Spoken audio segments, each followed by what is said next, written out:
While you're doing that, first of all, let me introduce myself. My name is Geoffrey Montague-Smith. I'm the osteopath at the Atman Clinic in Tunbridge Wells.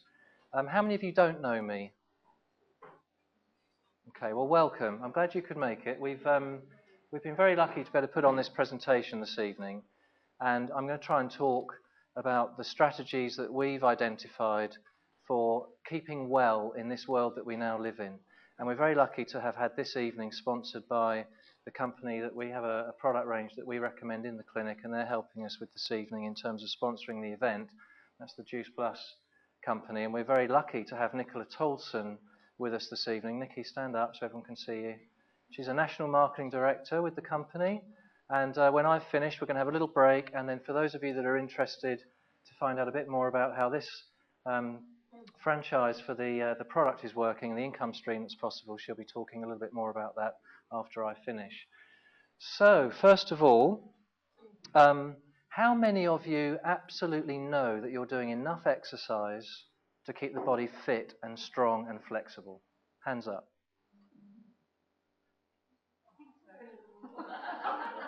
Okay. How many of you know that you are eating enough whole foods to keep the cells of your body well and healthy? Okay, so 2 of you in the room. That's why we're here this evening, okay?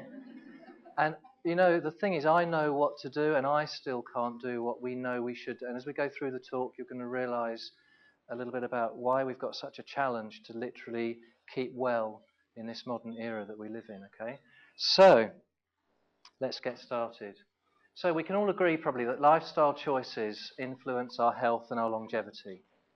And the health of the body is dependent on a balance of those lifestyle choices. Now, no one's saying we can't have fun and we can't do nice things and we can't have takeaways and, you know, a nice glass of wine, but it's about a little of what you fancy does you good, and variety is the spice of life, okay?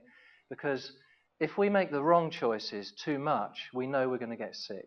And that's where we find a lot of our patients are at. And what I'm going to be talking about today is especially focused on this area here, where we're going to be talking about cellular health, and not just nutrition. I mean, nutrition is a big part of that, but as we go through the talk, we're going to be talking about how the cells of the body can hold memory, and they can hold the frequency of disease, and that will become clearer as we go through the talk. But first of all, we've got to accept that we need to keep the body physically strong and supple and fit. And as an osteopath, my main focus when people come to me with musculoskeletal problems is to make sure that we remove those obstacles to fitness and flexibility. And if the patient is in pain, then we're seeking to get them out of pain. And so often, you know, people will ignore symptoms, not just at the physical level, but also at the level of the physiology. They're going to be good symptoms coming at you, and you just think, oh, that'll be all right. I think I'll just put up with that. And we were just talking at the back about, you know, if you had a Ferrari GTO 250 like Chris Evans, he's paid £11 million for his sports car. Do you honestly think that if he's driving along the road and he hears a rattle in the back, or if he gets a warning light show up on the dashboard, that he's not going to go to the first Ferrari expert and get the car looked over? Because that's exactly what you know, what we're talking about. There's 2 lovely children up there waving at us. Yeah. No, that's okay. No, it's fine. I'm just waving back. So too often we get symptoms, and the dashboard lights up, and what we do is we put black masking tape over the warning sign, and we keep driving. And I've done that. We've all done that. Anyone that hasn't done that in the room is not telling the truth, okay? Because you know, that's the way it works. And actually, our modern medicine, I'm very, very pro battlefield medicine, but modern medicine, unfortunately, has moved us very much towards suppressive symptom chasing. So when we have a symptom show up, what we're offered is a medicine that will very often suppress the symptom or push it away. And what we're proposing is, first of all, prevention against that kind of requirement. But at the same time, if you find yourself ill, you've got to think very carefully about how much you want to suppress that sign of a disease process, and how much you want to actually understand it and see what it's trying to communicate to you. So we've got two elements, as I said here, the exercise and the physical health of the body, and that's where we get into the manipulation, the massage, and the osteopathic treatment, and the other things that we can offer people at the physical level, and then advice on keeping fit. And then at the cellular level, we're looking at the nutrition of the cell. And there are about 75 trillion cells at the last count. The figure keeps changing, but there are a lot of cells in the body. They're all dependent on good nutrition in and waste products away and out. And if you have that balance going on, then you'll stay healthy and young. And the reason I put the bicycle wheels here is because, we have all these different spokes. And I see life as a challenge in the sense that if a bicycle wheel has got equal tension in each spoke, then there's going to be balance. And too often we find our lives coming out of balance slightly, where one spoke will take up too much tension. The career spoke, or I don't know, give me an example. We'd have a situation where we might focus too much on the family, too much on our sporting activities, too much on, fun and leisure. And then you find that the balance is not there and the wheel goes out of alignment and you get a buckled wheel. So it's about having that balance in our lives, and that is a challenge. This chap's he's a paediatrician in the States. He's called Dr. Bill Sears. He's quite an eminent physician. He's got a very, very good website, actually, and he's saying that 75% of all chronic disease is preventable. And I actually believe that's true if you know what to look for and if you know how to prevent the signs and the symptoms of disease. So, 1 in 3 people are living with some form of cardiovascular disease. And 1 in 3 women and 1 in 2 men will go on to develop cancer. Now, 1 in 3 and 1 in 2, just think about that for a moment. Those are remarkable statistics, and they're quite scary statistics.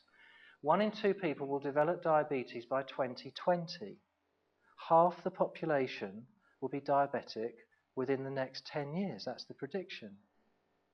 And actually, there's a chap called Dr. Mark Hyman, and he's coined the phrase diabesity because in the States in particular, they're seeing that 1 in 3 people are obese, and that condition, that obesity, is linked to sugar handling problems, and they're using the term diabesity now.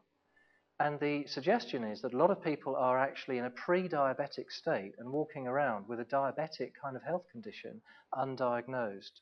So these are major, major problems. And you can all accept, I think, by looking around at the population as we see it now in this country, that we're following that trend because of bad eating habits.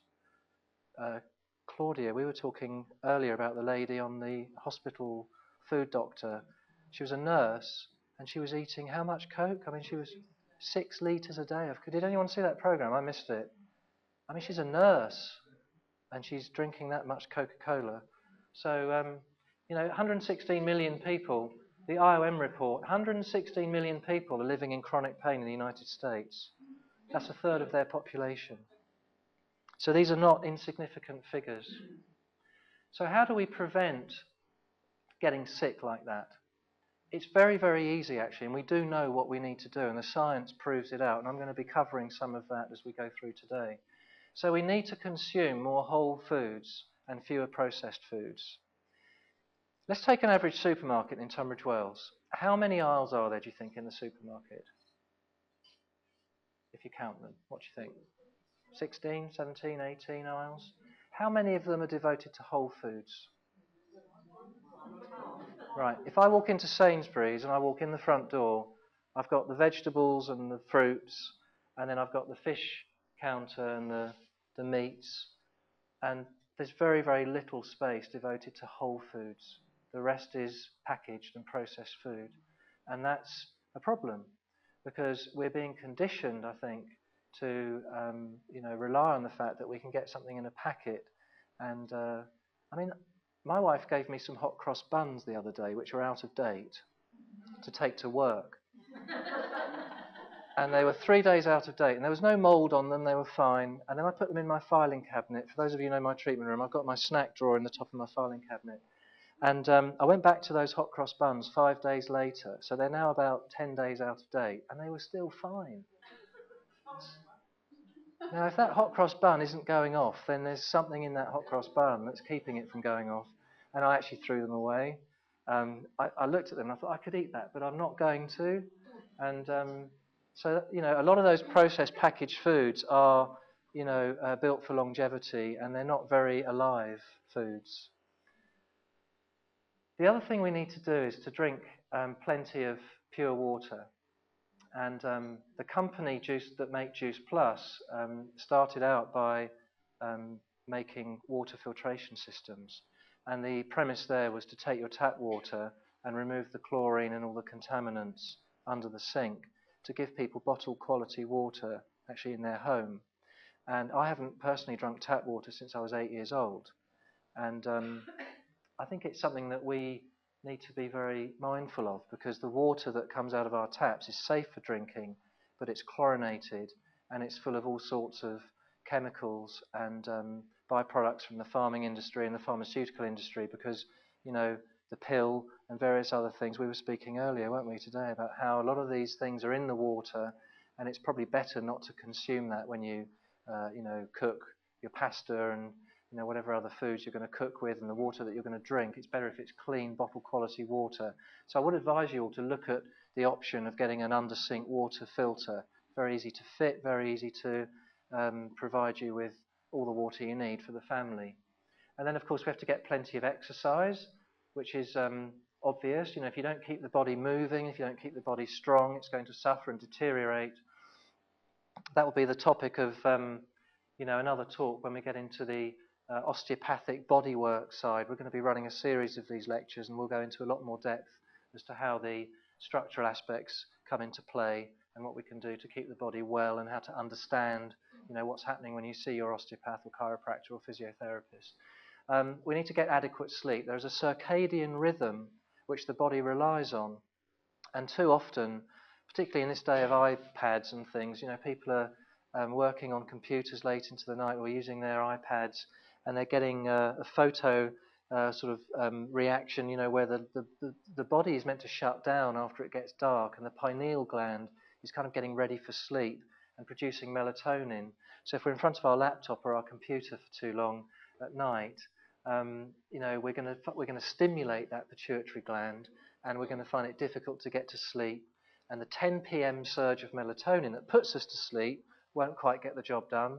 And then there's going to be a disharmonious rhythm to that circadian factor, and then the 4 a.m. melatonin spike is going to struggle, and then that's light sleep, inadequate sleep, non-restful sleep. So it's really important to make sure that you start to turn the lights down on your dimmer switches, and you're not spending the early hours of the morning sort of sitting there Facebooking or whatever you guys get up to these days. The other thing we need to do is manage stress. There is a whole talk that we do, some of you have heard that before from when we used to do these seminars, about the stress response and how harmful an out of balance stress response is. It's really, really a problem. And the release of cortisol, the stress hormone, on an ongoing, consistent basis is making people unwell. And it's making people adrenally exhausted. We're seeing an awful lot of problems that relate through to that hormonal dysfunction that comes from chronic stress. So anything you can do to minimize stress in your lives, stress avoidance, and it is about the stress response. It's how you respond to a stressor. So you put two people in the same stressful situation, and they will react differently depending on their mindset. So we choose how we respond. So it's important to look at that. And then we practice prevention, which is really the topic of the talk this evening.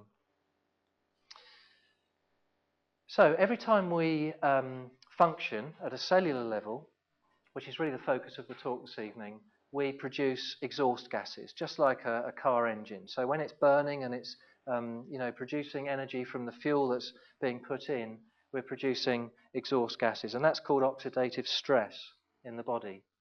And the way this works is we have the hemoglobin and the sugars and the oxygen molecules all combining to produce the waste gas, the carbon dioxide, and we get this output of energy. And this is the cell with the phospholipid membrane, which is the cell wall. And then here you can see various organelles from the standpoint of the cellular metabolism in there. This is the important little guy. He's the mitochondrion. And this guy is the energy center, or the powerhouse in the body. And when we're combining all of these energy sources and the oxygen and we're putting it all together, this is what creates energy. And that mitochondrion is really the one that's doing the work. And as it does that work, it produces what are called reactive oxygen species, or free radicals as they're commonly known. Does everybody know about free radicals? Have you all heard about those things? So when you're exercising a lot, you're producing a lot of free radicals. When you're exposed to toxins in the environment, which we'll go into in a sec, you're producing free radicals. And what's happening is the oxygen atom here should have paired electrons. And if we lose one of those electrons, it causes this reactive oxygen species, which is called a free radical. And then there's like a sort of a cascade effect where one free radical hits the next, hits the next, hits the next, and it's robbing electrons from each cell. And it's a bit like a car crash on the motorway. If one car smacks another one, then there's this pile up because they're all bouncing into each other, causing damage. And that's what's going on at the cellular level. And we're getting erosion of cell membrane. It does go deeper into the DNA, and we get damage in the body because of these free radicals. Now, what we depend on are antioxidants, which are like electron donors. They will give an electron to the free radical to neutralize it. And fruits and vegetables are largely the source of those antioxidants that we need for the body. And the research is very, very strong on this. If we have sufficient antioxidants in our body, fruits and vegetables particularly, we're going to get the antioxidants which will mop up the oxidative stress that's going on as a byproduct of the metabolic process. So that's why it's so important that we have sufficient amount of those nutrients in the body. And here you can see the electron donation. There's the antioxidant giving an electron to the free radical, and that basically pairs it up, and then it renders it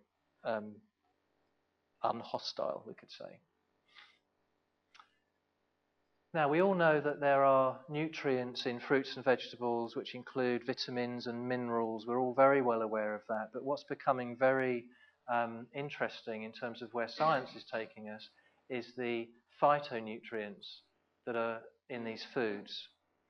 And you can go a long way to doing yourself a big favour if you eat according to the rainbow. If you look at your dinner plate and you've got all the different colours at work, you know you're getting a broad mix of all those different phytonutrients. And that's what we need to try and achieve when we look at our meal. And I think when I look at MasterChef, who watches MasterChef? You know, the trick there is to get flavours combining nicely and get colours working and having a variety of foods that come together really nicely. And we're not necessarily going to constantly just eat broccoli because we like broccoli. It's really important that we do have a variety, and too few of us actually eat with variety in mind.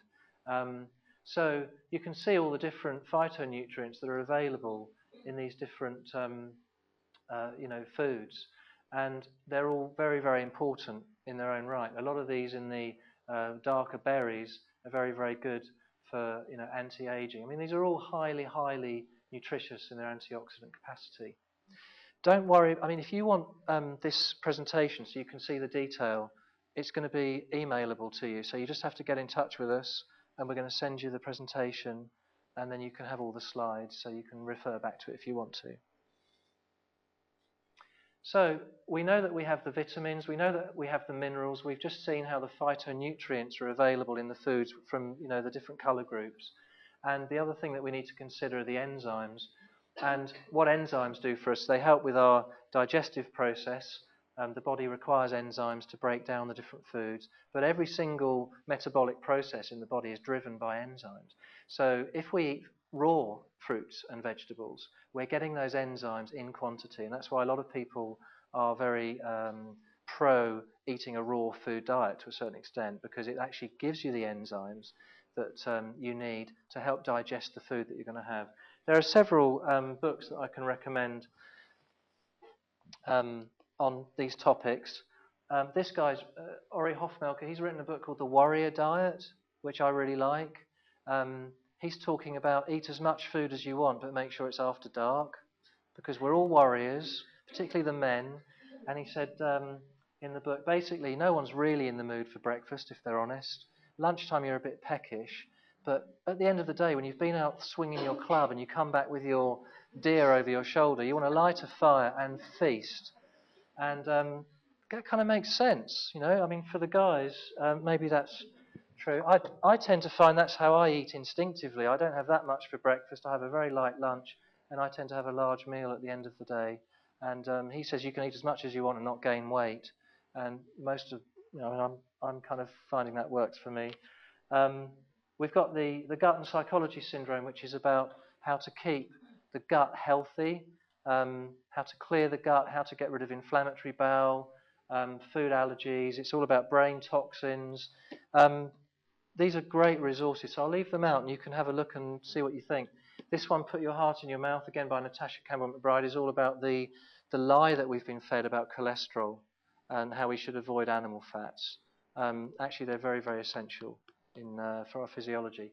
So that's that. The Weston Price Foundation are great on traditional eating.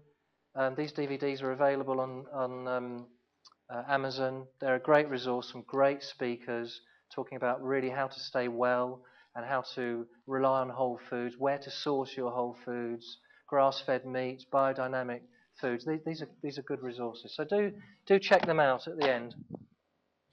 But basically, if we have the enzymes in our raw food, if we don't overcook our food, and if we're ingesting all of these things together, then we're getting what's known as the orchestra effect. And it's not about how much we're having, it's about the variety. And there's research in a minute, which I'll show you, which will confirm that. So the other really important thing, particularly with reference to some of the more sort of chronic and sinister diseases like cancer, is what's happening at the level of the DNA. Because the cell has this nucleus which contains a lot of the information that's required to, for cell reproduction and renewal. And unfortunately, a lot of the things that we're exposed to in this modern world are having an adverse effect on the DNA. And you can see here, stress is one of those. How many of you are smoking in the room? Be honest. Okay. Well done for being honest. Behind her glass there. Look, we've got smog, we've got radioactivity, we've got EMFs, we've got Wi-Fi in our homes, we've got our mobile phones, we've got alcohol use, poor nutrition, we've covered that. It's endless. And a lot of our homes are very, very toxic places. A lot of where we go to work are very, very toxic places. And we're exposed to these factors which are bombarding us constantly. And this is causing the damage at the level of the DNA, which does need to be mopped up. And this free radical assault on the body is what's making people unwell. Now, how many of you have got amalgam fillings in your mouth? Okay. Do you understand what that is? Do you all know about mercury?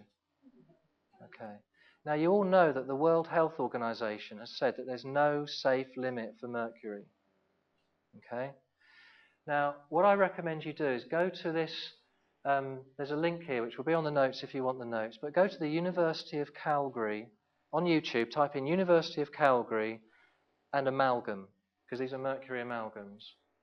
And what you will see is a video of a neuron from a snail's brain. And there's a nerve cell, and they drop a little bit of mercury into the Petri dish, and immediately that nerve cell is dead. Okay? Now, we are seeing a lot more neurological conditions showing up. When we're doing our testing, which I'll talk about shortly, we're picking up, that these metals are an issue, and they do need to be dealt with. And you need to find a plan somehow how you can remove them safely. But it is a major problem. And just as mercury amalgam is a problem in the mouth, bear in mind that if you're being offered vaccinations, you should ensure that the vaccinations are free of mercury as well, because vaccines have been the flu vaccine a few years ago that they were giving to pregnant women and children had mercury in it directly into the bloodstream. So you need to be aware of these things. It's not really good for you. But that is a major, major cause of DNA damage and cell degradation in the body. So here we are, the free radical theory of human aging. These free radicals will go to the mitochondria. they will destroy the mitochondria. They are going to destroy the cell membrane. They're going to have an adverse effect on the DNA, and they're going to affect the protein binding sites on the cell membrane. So it's a major problem if we have a body full of free radicals that are unchecked by the correct level of antioxidants. And here we are, the mitochondrion producing its energy, and there's the exhaust gas. Lots and lots of free radicals, which then play havoc on the various tissues and cellular structures.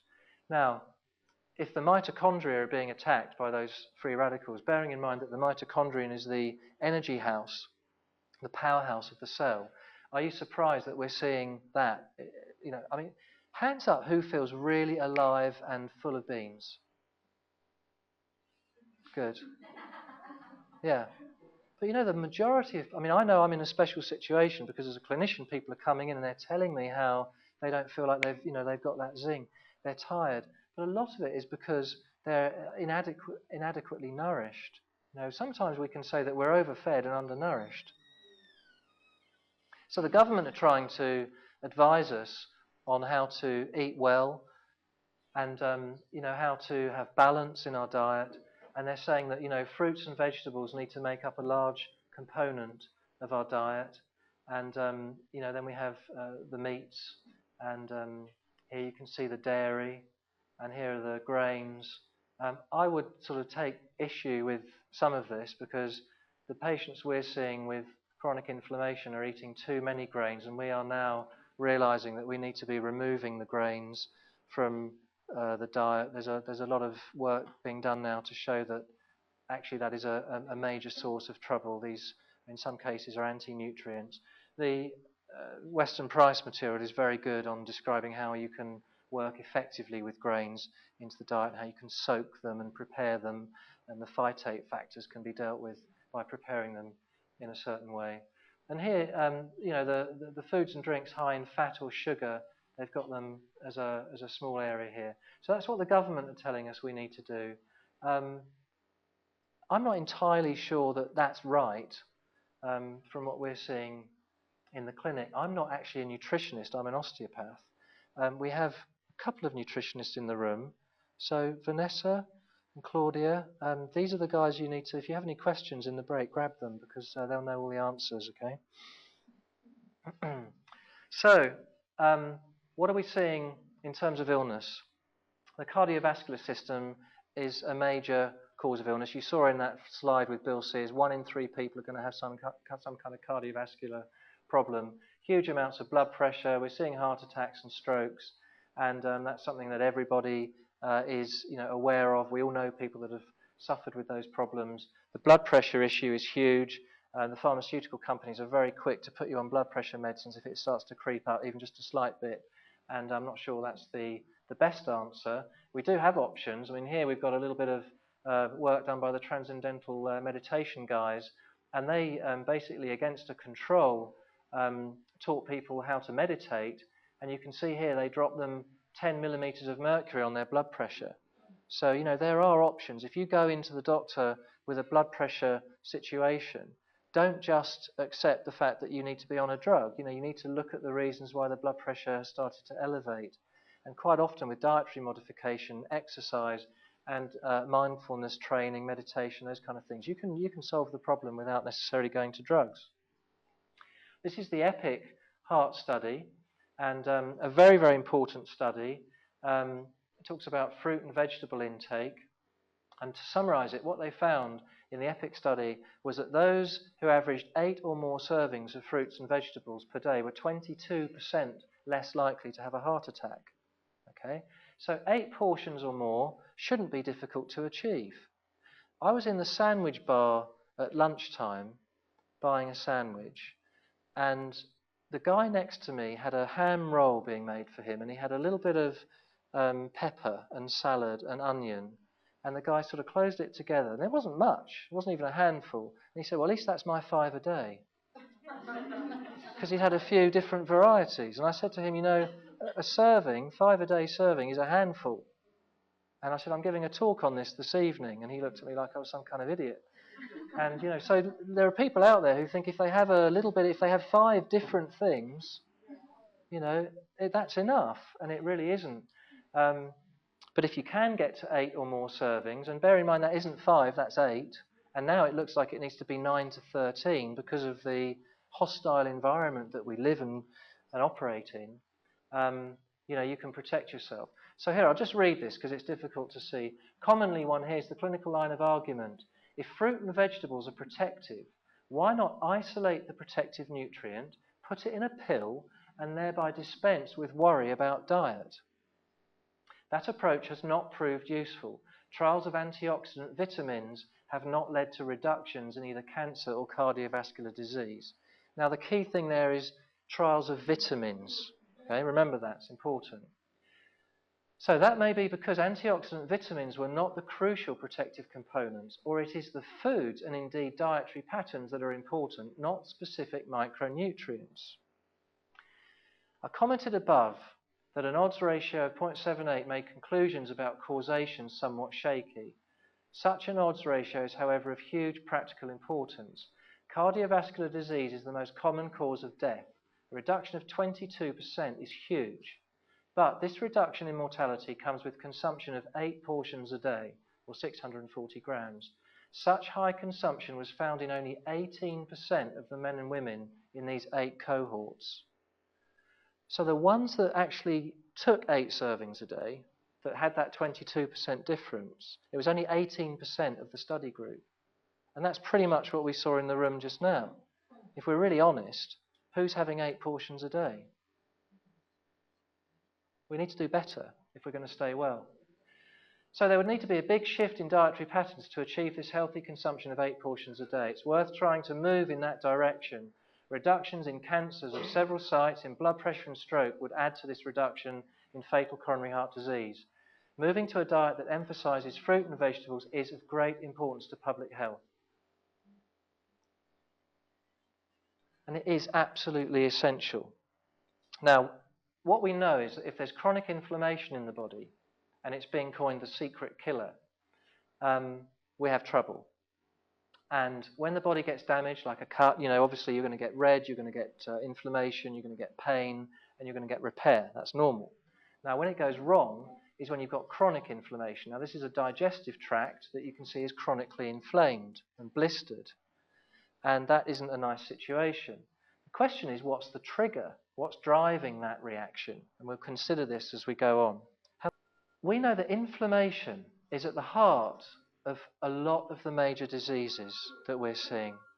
So whether you look at cancer, cardiovascular diseases, the neurological diseases like Alzheimer and MS, autoimmune diseases like rheumatoid arthritis and ankylosing spondylitis, and then the sugar handling problems like type 2 diabetes, and you could count type 1 diabetes in there as well for a lot of people that start that early on. It's often autoimmune in nature. Inflammation is what's going on in the background. And there's a Puerto Rican study here which basically showed that it wasn't the amount of fruits and vegetables that you eat, it's the variety. So it's not about how much quantity there is, so much as the fact that we get the variety. And this is where I want to encourage you to see the abundance that comes in terms of the supply of food. Seasonally it comes to us, but it comes to us in varieties, and that's what we need. We need to start shopping, thinking about having an extended diet rather than a very narrow diet. So variety, not quantity, of fruit and vegetable intake was inversely associated with the Framingham Health Score, which is an inflammatory marker. It goes on to say here, intakes of energy, B6, waist circumference, perceived stress more. The adjusted odds of a high C-reactive protein concentration for those in the highest compared with the lowest tertiary fruit and vegetable variety was 0.68. Conclusion basically says fruit and vegetable variety but not quantity appears to be important in reducing inflammation. Although the results are suggestive, larger studies are needed to confirm possible association with the risk score. So we've got to have variety as well as the right amount. Okay? But it's not about having a load of broccoli and only eating broccoli. You need to have the different colours, the colours in the diet. So there's cancer, and this is the World Cancer Research Fund did a very, very big study. The basic sort of analysis of the data showed that exercise reduces the risk of cancer in colon, breast and prostate by 30 to 50%. So if you're not keeping the body fit, you need to start to address that. And most diets that are protective against cancer are mainly made from foods of plant origin. So if you're not eating enough fruits and vegetables, you need to get on that. When I started in practice, there was a great deal of excitement about vitamins, minerals, and using supplements to stay well. And it looked as if that was going to be the answer. And a lot of people to this day still take vitamins in quite large quantities. And there is a therapeutic case for doing high-dose vitamin work. IV, you can do an awful lot with magnesium and vitamin C in the right environment. You can put it in intravenously, and there's an awful lot you can do for people who are seriously ill with those kind of protocols.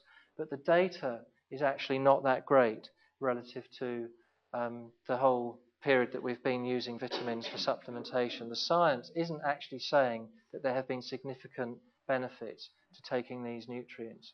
You can, if you go to the right person and you get a medicinal dose of a certain vitamin, get a health benefit. But that's where you're using vitamin supplementation medicinally. A lot of the broad spectrum supplements are not really helping us. So the idea here is, can we find a way of getting supplementation of whole foods versus what's produced in a laboratory as a synthetic vitamin? And this is where the idea of juicing came in. And Dr. Humbert Santillo, who is the creator of this product, Juice Plus, started. He basically said, if we're not getting enough of these foods in our diet, let's juice. Let's buy a juicer, buy the produce, put it through the juicer and drink the juice. We're getting the raw nutrition, we're getting the enzymes, we're getting the phytonutrients, we're getting it at the point where it's made, and it's easily assimilable. We can take quite a lot of bulky produce and get it into the body, and there are lots and lots of health benefits if you're juicing. The problem with juicing, who juices in the room? Who's actually a regular juicer? Okay. The problem for a lot of people, unless you're really committed, is that first of all you've got to buy an expensive juicer. Like the Champion juicer is one of the best ones. It's a pressure feed juicer. It's not a centrifugal juicer which kind of emasculates the produce and actually destroys some of the nutrition in the process. So the more expensive juicers are around about £300–400. Then you've got to buy good, locally sourced, organic, hopefully, produce, which is picked ripe, and put it through your juicer and drink it. And it's great. I mean, if you can do it, it's absolutely fantastic. But for a lot of people, it became difficult, and they would do this for a while, and then they would stop, and the juicer would sit in the cupboard. He decided that if he could find a way of taking the water out of the juice, and that glass of juice would be reduced to a powder, he would end up with the phytonutrients, the dried juice, effectively, and then it could be encapsulated. And that's what they did. And at the same time as taking out the water, they took out the sugar to make sure that it's okay for people with sugar handling problems. And that is what Juice Plus is. And this book, if you can find that on Amazon, is well worth a read, because it talks about the missing link to radiant health. This is all about enzymes that come from raw food. If you're juicing, great. If you're not juicing, this is an option for you.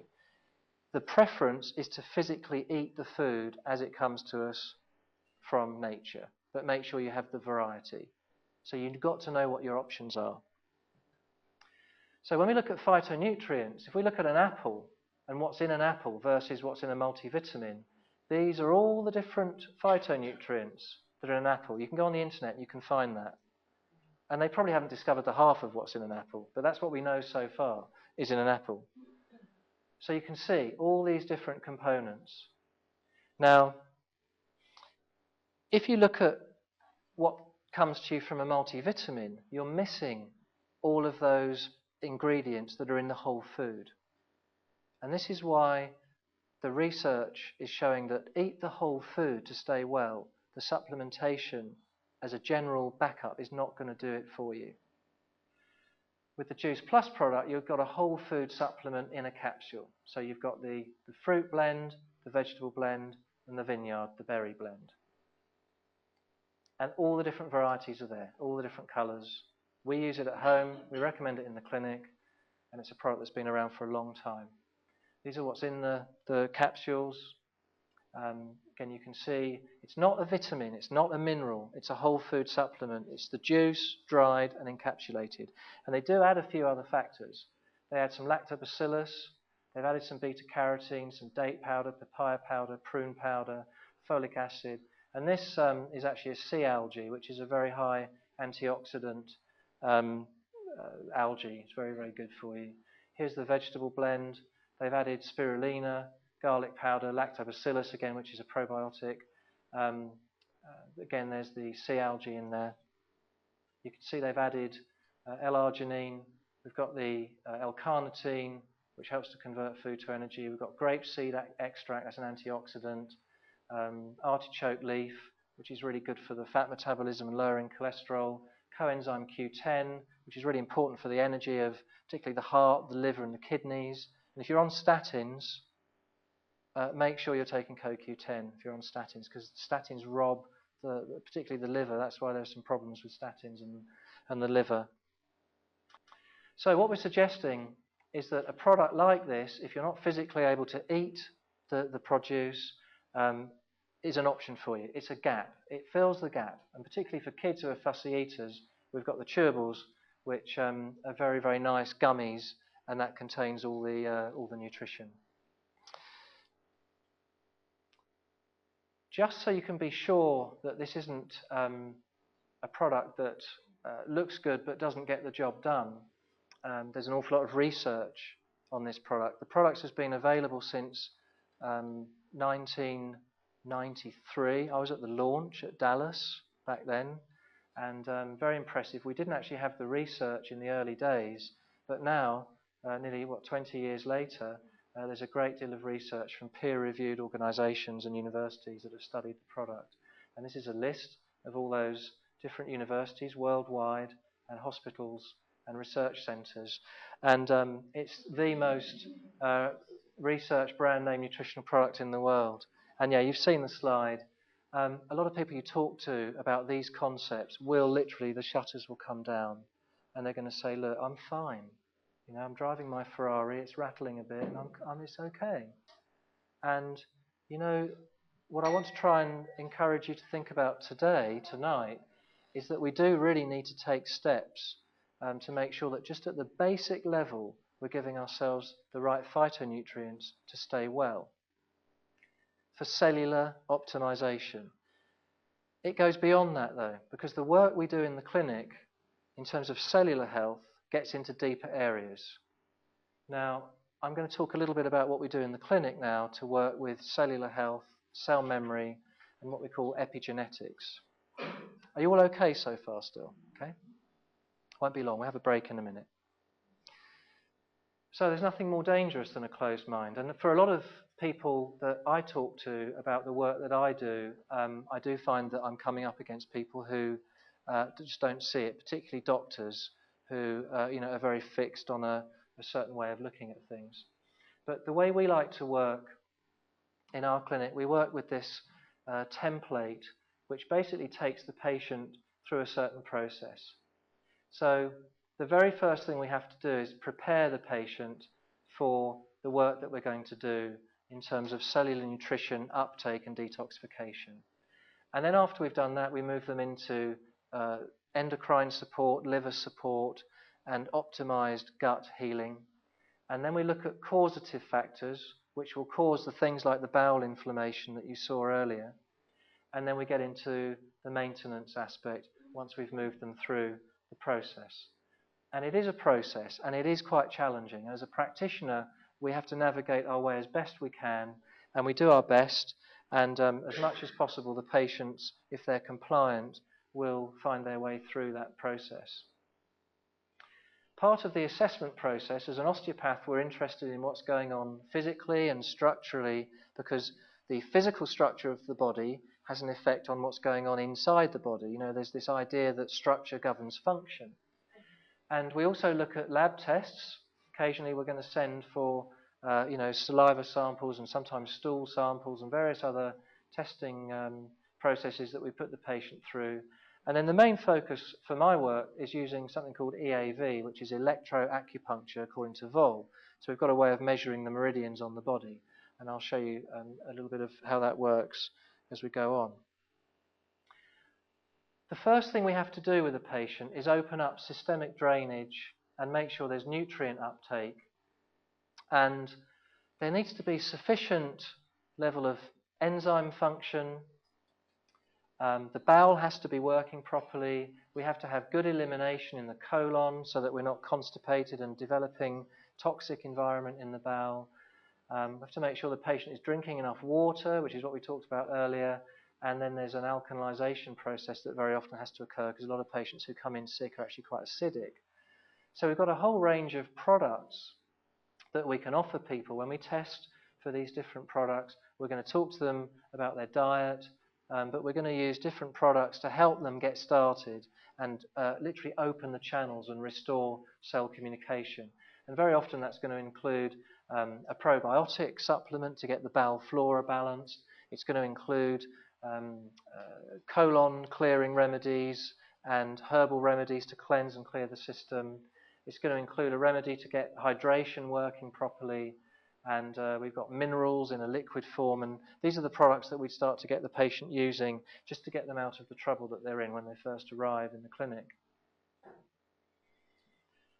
And what's really important in terms of drainage is that we help the body to release toxicity in the right way. How many of you have had lymphatic drainage and these remedies with me? How many know about this process? Okay, a few of you. So when the body gets sick initially, in an acute sense, it's going to throw out the toxin. So here we see elimination, excretion, and an acute reaction. So if you get a virus, the idea is to throw it out. So a bowel virus, you probably get the shits, diarrhea. That's a scientific term for a loose bowel. And that's what you want. So you wouldn't take Imodium at that moment because you want to get the toxicity out of the body. You know, so we don't want to suppress the symptom with Imodium. We want to encourage the diarrhea and the vomiting. So if that doesn't work and the body can't eliminate properly, it goes deeper into this compensatory mechanism where we get the accumulation of the toxin, and then it sits in the body and causes a disturbance. And this is where we pick up the bioenergetic disturbances with our instrument. 10 minutes. Yeah.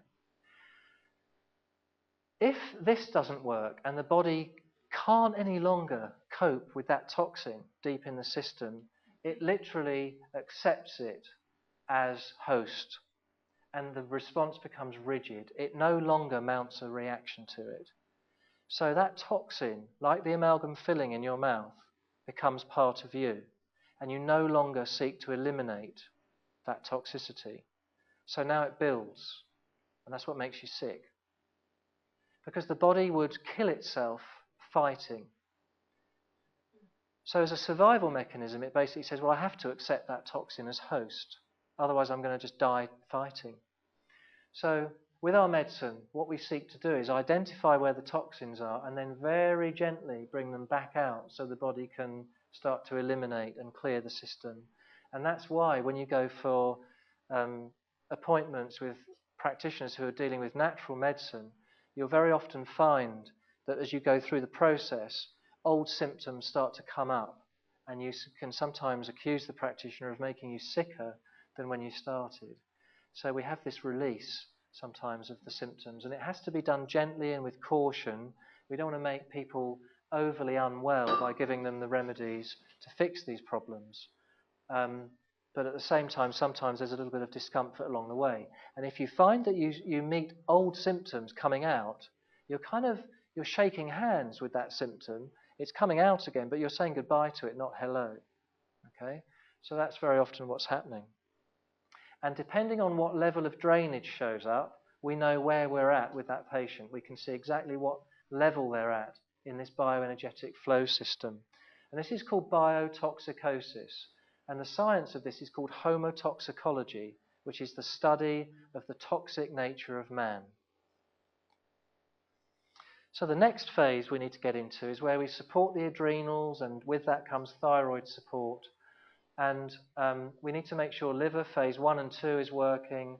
If there's deficient bile, we need to make sure that the biliary system is working.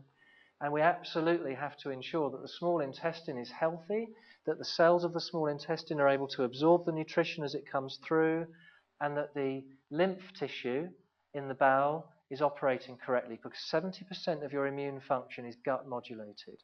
Most of the illness that we see, particularly in children, is because they have dysbiosis. Their gut is not healthy and their immune system is compromised. From the very first moment they encounter things, it's not being dealt with properly, and we're getting into chronic imbalances. So we've got to make sure liver, bile, and adrenals, stroke thyroid, glandular system is working properly. Now we can run tests to check on the status of the adrenals. Those of you that are practitioners that have worked with Genova will know about these tests. We take a spit sample and we're looking at, first of all here, this is the adrenal stress profile. You can see in this case we've got a normal 8 a.m. and then it dips really, really low at midday, and then we're still low at about 5 or 6 o'clock and just before bed. So you can see these readings here. We've got very low sort of levels of DHEA as well. So this is an adrenally exhausted patient. And the same patient, when we did the panel for progesterone and estrogen, you can see we had real problems here. This is an infertility case. This is a lady who was trying to get pregnant and couldn't get pregnant because she was fundamentally adrenally exhausted. And what was happening in the body, when you don't have enough cortisol, which is the adrenal hormone, you use your progesterone to top up your cortisol. It's called progesterone steal. So this lady was low in cortisol and she was using her progesterone to top up her cortisol. Progesterone is progestation. This is what brings the baby on, okay? And if you haven't got enough progesterone, you're going to struggle to get pregnant. A lot of unexplained infertility is this. And if you can rebuild the adrenals, and if you can support the progesterone cycle, you can get that back up to where it needs to be. And then this lady, it took about 4 months, and then her baby came. Okay, she was pregnant. And we actually had to use a progesterone cream in this case as well as giving remedies for adrenal support. And that's what got the job done. And a lot of patients who are adrenally exhausted chronically don't understand that this is what's going on in their bodies. And it's nature's way of saying if you're exhausted and busted and survival is an issue, we're going to turn off procreation, because the last thing we want to do is bring a baby into that situation, because then the family's threatened as a whole. So in the natural environment, you switch off procreation when survival is the main issue. So a natural compensatory mechanism. So once we've dealt with the detox systems and we've got the body supported, the bowels working, the hormone system is working, we now need to start to work locally where we've got specific problems. Now you saw a picture earlier of an inflamed bowel, and I can give you an example because there was a case where we had a patient who'd been to Egypt. They got Giardia, which is a nasty bowel pathogen, and they had all the symptoms that came with that. They went to the doctor, they had the problem treated, it was picked up on stool samples, and then effectively they thought they were better. And then actually a year later, to the day almost, they developed what was basically a mirror image of that symptom. And they did stool samples again, expecting to find some kind of parasite present, and it was clear. And no one knew what was going on. And there's a thing called cell memory, which occurs. And there's a certain timing to this cell memory. And it happens at 1 week, 3 weeks, 6 weeks, 3 months, 6 months, 1 year, 3 years, and 7 years. We cross over the illnesses that we've had. And these little patterns show up again. And sometimes you can get a symptom and it's just an echo of a previous problem. And you think it's real and you think it's now, but it's actually about yesterday. And these causative factors are very, very significant when we're talking about disease processes in the body that are to do with cell memory rather than a real physical problem right now.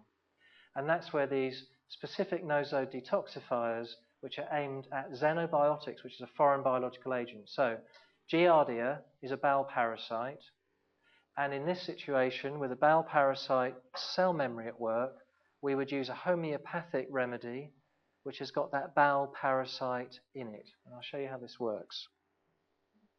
Here is an example of what we would do if we had a liver problem with maybe a parasite or something in the liver.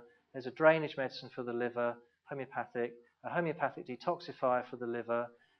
This case, a thyroid remedy showed up because the thyroid hormones are conjugated in the liver, and there was an emotional remedy in there as well for this particular case that we were working with. Here you can see the data that comes from the EAV instrument. So we're measuring each meridian, and it's telling us whether it's normal, whether it's stressed, or whether it's weakened. And in this case, you can see the gallbladder here has a very large indicator drop. And here you can see the bladder pathway was very, very weak. So when we look at all that data, we can start to see where the patient needs to be worked with. And that's what EAV is doing for us. And it's measuring these signatures. And the frequencies that we're detecting are the frequencies of the xenobiotic. So think of a xenobiotic as a foreign biological agent, like the parasite that got in. And it has its own unique frequency, which is physics. It's not necessarily the physical substance of that parasite. It's what it leaves in you. And it's like a broadcast. It's saying, I was here. I'm physically gone, but I'm still sending out my signal. And that's what we react to. So when you have an IBS or you have a case where you've got bowel trouble following an infection, but it's not clearing up, quite often that's what's happening. And you're reacting to something that is not physically there anymore. Now, if we take that frequency, and with our instrumentation we can find the frequency, and we can homeopathically invert it, it flatlines. So that's homeopathic medicine at work. When doctors say to you, I don't get how homeopathy works because there's nothing there, it's just water. What we've done is we've taken the substance, the real substance, we've put it into water and diluted it, shaken it, diluted it again, shaken it, diluted it again, shaken it. And each time you dilute it, the water is taking the physical substance and capturing its frequency. And every time you dilute it, you make it more and more potent as a homeopathic. And at certain specific dilutions, you're going to match the xenobiotic frequency. And when you play that back to the body, it flatlines. And then the body can no longer react to that thing that's there. And that's how homeopathy works. So we're doing physics, not chemistry. And it's the law of similars. So if you take the substance and you find how it's vibrating, and then you apply that with an inversion, you're giving a similar to the patient, and that neutralizes it. If you see a ghost in your house tonight, when you go home, you are going to react. If you walked out of your bedroom and saw this, you'd react. And there'd be a physical response to the ghost, and that's what I'm suggesting is happening in our physical bodies. These viruses and these toxins and these metals and all these things that we're exposed to leave their signature behind, and they're like ghosts in the machine, and they're broadcasting constantly. And if we don't identify those, even if we've cleared this stuff physically, if we don't identify the ghost, we're going to keep reacting to it at a cellular level, and that's what's making us all so tired. Once we've got out of that phase, where we've taken the parasite, inverted it, fixed it, we then have to keep the patient healthy on a wellness program where we encourage them to maintain the good thing that we've managed to do for them. Okay, they're out of their disease process now, but now we have to maintain them at that level. And here we're going to encourage them to look at the neuroendocrine system in terms of stress avoidance. We might need to use SAR codes and constitutional remedies homeopathically, but this is the main thing here. And this is what we're interested to do with making people aware of how they have to take responsibility for their own health. Eat the right foods, get the right amount of sleep, drink water, all the things that we've talked about this evening. It's our responsibility individually to make sure that we're doing that. And it's really important that we teach our children how to do that as well. because there's a science called epigenetics, and we're going to finish up now on this, but the science of epigenetics is showing us that our DNA is not our destiny. Just because your mother had breast cancer doesn't mean you have to have breast cancer. If you take this advice seriously, and if you understand that you can turn bad genes off and you can turn good genes on by eating the right foods and by practicing health-giving techniques like mindfulness, meditation, exercising enough, and doing all the right things, your eggs and your sperm, if it's not too late for some of you, maybe it is, will carry that through to the next generation. And our children need to be shown how to do this because they will take it through to the next generation.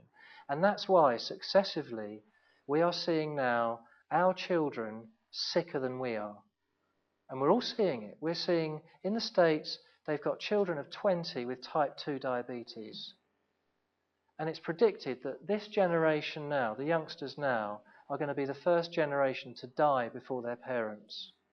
And that's serious. And that's happening because of what we've done in terms of the lack of education around how to stay well. So it is carried through the generations. There was a very nice program which you can still find on YouTube, but this is worth looking for, The Ghost in Your Genes. And these are hardcore scientists who looked at how populations, I think it was in Sweden, were affected by famine, and then they looked at the disease processes in the population, the generations that followed, and it's an amazing program, and you will still find it on YouTube, and it basically explains the whole thing about epigenetics. And you should also look at the work of Bruce Lipton, who's a very well-known cell biologist, who's talking about how we can literally shift our DNA out of negative patterns. And one of the key things in all of this is to make sure that you're eating enough fruits, vegetables, and berries. Of all the things you can do, that is the most important thing for turning good genes on and bad genes off. And that's why there's the difference in cancer and the difference in heart disease that we highlighted in the research. So I'm going to finish now with what we recommend. This is what I do, and this is what we do in our home. We try and keep physically active and free from injury, pain, and disease processes. So if I'm not physically active and in pain, I get Francois or one of the other guys to sort me out, okay? We have lots of fantastic practitioners in our clinic. Alessandro is here this evening. He's a brilliant body worker. If you need good massage on a regular basis, you see that guy at the back there. We've obviously got a great team of osteopaths and physios, and all of the different clinicians in our clinic have their own unique area of expertise, and I'm blessed and I'm so happy and lucky to have such a great team working together at our place. If there are disease processes at work, you are in a Ferrari, right? Don't ignore symptoms. Make sure they get dealt with and understand what you can do to stay well. Eat whole, unprocessed, traditional foods. And I would really urge you to look at the Western price stuff. It's really, really top-notch, okay? Drink plenty of clean water. And that doesn't mean tap water or pond water. Get plenty of fresh air and sunshine. We all know about vitamin D. You know, the kids are slathered in sun cream. No one's got enough vitamin D anymore. No one sunbathes unprotected. Sunbathe sensibly. Go in the sun for 20, 30 minutes. Get a gentle glow. Don't burn. Do it. I mean, when we get the sun, go in the sun and get the vitamin D. It's really, really important. And there's so many more life-bringing factors that come from the sunshine, not just the vitamin D. And we're all being made scared of the sun. Avoid environmental pollutants. That means new carpets, new furniture, paints, anything that off-gases. We've talked about all the factors with EMFs, and just make sure that if you're using products at home, that they're clean and organic as much as possible. Encourage elimination of toxins. If you don't do a regular sort of cleanse, juicing fast, detox, or anything like that, then look at it. Coffee enemas, these things are great to do. And you can keep the body clear and healthy by making these very simple steps, and it's very, very easy to do. We use supplemental products at home. We use the Juice Plus. We take Solray D. We use Fluorosintropy, which is the probiotic. I do very regularly. I put iodine on my body because a lot of us are iodine deficient.